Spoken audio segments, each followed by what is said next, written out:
जी अस्सलाम वालेकुम, खुश आमदीद एहसान टेक्निकल चैनल पर। जी दोस्तों, ये जो आप देख रहे हैं ये मेरा गांव है और बहुत ही खूबसूरत है।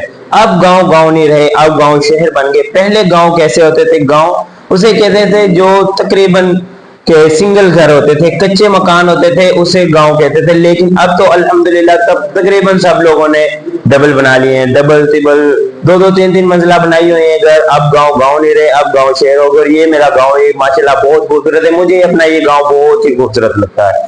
बाकी आप लोग भी बताएं कि आपका गांव कैसा है और मेरा गांव आपको पसंद आया कि नहीं। अगर मेरा गांव पसंद आया तो कमेंट सेक्शन में जरूर बताइएगा।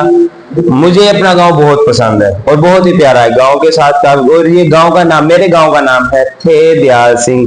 ये लाहौर का आखिरी गांव है, जिला लाहौर है, जिला लाहौर के अंदर है जिला। और ये गांव का नाम थे दयाल सिंह है। बाकी मुझे अपना गांव बहुत पसंद है। आप लोगों को अपना अपना गांव पसंद है कि अपने अपने गांव का नाम लिखिए। आप कौन